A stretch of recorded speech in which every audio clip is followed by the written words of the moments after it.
pagi dan selamat bertemu kembali dalam pembelajaran IPS hari ini. Bagaimana beritanya hari ini? Harapan saya seluruh peserta didik kami dalam keadaan sehat dan tetap dalam lindungan Tuhan. Bapak ingatkan untuk seluruh peserta didik kami supaya tetap mengisi absen di GCR dan aktif dalam setiap pembelajaran. Sebelum kita memulai pembelajaran kita hari ini, langkah baiknya kita awali dengan berdoa. Doa mulai. Doa selesai. Baik, materi kita hari ini adalah dinamika kependudukan Indonesia, merupakan lanjutan dari materi kita minggu lalu, yakni potensi kemaritiman wilayah Indonesia. Kedua materi ini tidak bisa dipisahkan karena dinamika pendudukan suatu wilayah itu juga dipengaruhi oleh potensi sumber daya alamnya. Saya berharap seluruh peserta didik kami masih mengingat apa itu potensi sumber daya alam dan apa-apa saja potensi sumber daya alam di Indonesia. Adapun tujuan pembelajaran kita hari ini, yang pertama, peserta didik mampu mendeskripsikan pengertian dinamika penduduk. Yang kedua, peserta didik mampu mengidentifikasi faktor yang mempengaruhi dinamika penduduk. Yang ketiga, peserta didik mampu mendeskripsikan komposisi dan pertumbuhan penduduk. Yang keempat, peserta didik mampu mengidentifikasi faktor penyebab keberagaman etnik dan budaya di Indonesia. Dan yang terakhir, peserta didik mampu menunjukkan sikap toleransi pada perbedaan.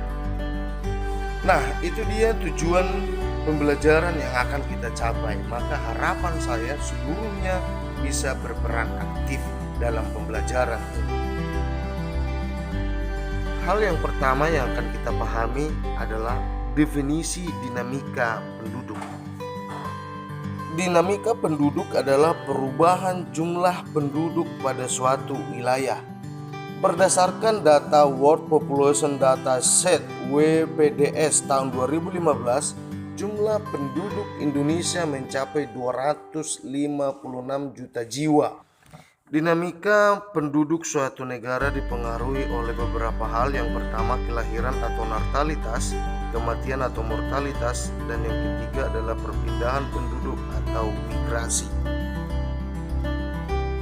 Yang pertama, jumlah penduduk. Berdasarkan data yang terbaru bahwasanya negara Indonesia merupakan negara keempat dengan jumlah penduduk terbesar di dunia. Jumlah penduduk yang besar ibarat bisa bermata dua. Di satu sisi bisa menjadi keuntungan bagi Indonesia dengan jumlah penduduk usia produktif yang berlimpah. Namun di sisi lain bisa menjadi kerugian bila jumlah penduduk yang besar itu memiliki kualitas yang rendah dilihat dari pendidikan, kesehatan, dan kesejahteraan.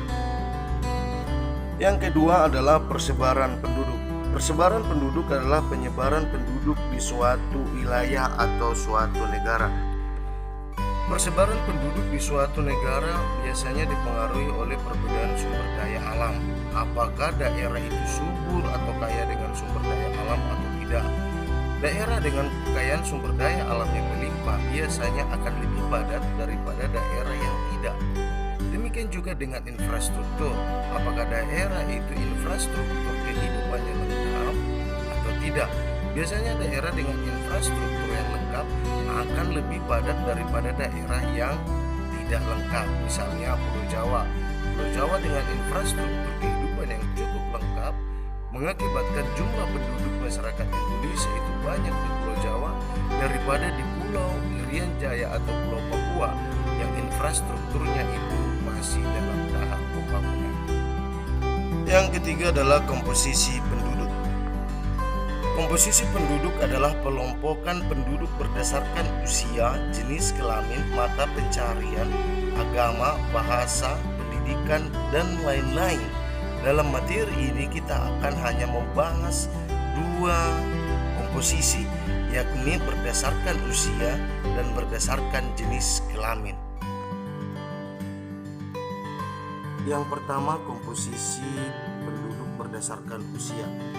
Pengelompokan masyarakat berdasarkan usia bisa dibuat dengan beberapa bentuk. Bisa dengan bentuk usia tunggal seperti 0 sampai 0, 1, 2, 3, 4 sampai 60 tahun atau lebih. Bisa juga dengan interval seperti 0 sampai 5 tahun, 16 sampai 12 tahun, 13 sampai 15 tahun dan seterusnya.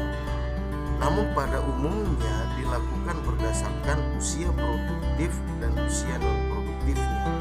Di Indonesia 0 sampai 14 tahun itu adalah usia belum produktif, 15 sampai 64 tahun itu adalah usia produktif, dan di atas 65 tahun itu tidak produktif. Permasalahannya bahwasanya seandainya usia belum produktif dan usia tidak produktif itu lebih tinggi, maka negara itu akan menunjukkan angka beban ketergantungan hidup yang cukup tinggi. Yang kedua adalah komposisi penduduk berdasarkan jenis kelamin.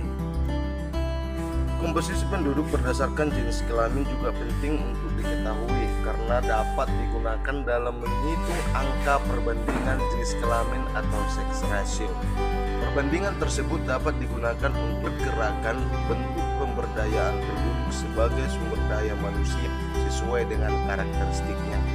Misalnya berkenaan dengan pekerjaan jawab serta bentuk pengembangan pendidikan dan pelatihan yang sepotensi dan kemampuan penduduk. Yang keempat adalah pertumbuhan dan kualitas penduduk. Pertumbuhan penduduk adalah keseimbangan yang dinamis antara kekuatan yang menambah dan kekuatan yang mengurangi penduduk. Pertumbuhan penduduk dipengaruhi oleh 3 hal. Yang pertama adalah kelahiran, kedua kematian, dan yang ketiga migrasi. Yang kelima adalah keberagaman etnik dan budaya di Indonesia. Indonesia merupakan negara yang kaya akan etnik dan budaya. Hal ini dipengaruhi oleh kondisi fisik wilayah negara Indonesia. Kekayaan budaya Indonesia bisa dilihat dari beberapa hal, misalnya rumah adat,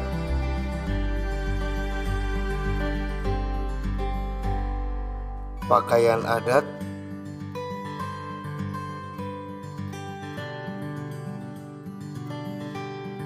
tarian daerah,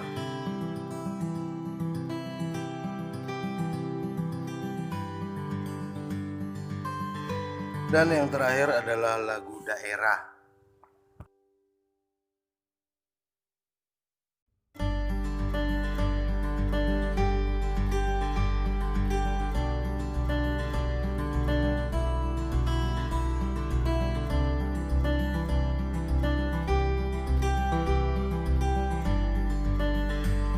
Demikian pembelajaran kita hari ini. Besar harapan saya seluruh peserta didik kami dapat mengikuti dan memahami seluruh materi yang sudah kita sampaikan, dan pesan saya supaya tetap jaga kesehatan dan ingat untuk mengerjakan tugasnya. Hasilnya bisa dikirim lewat BCR atau bisa langsung lewat WhatsApp guru. Demikian, terima kasih.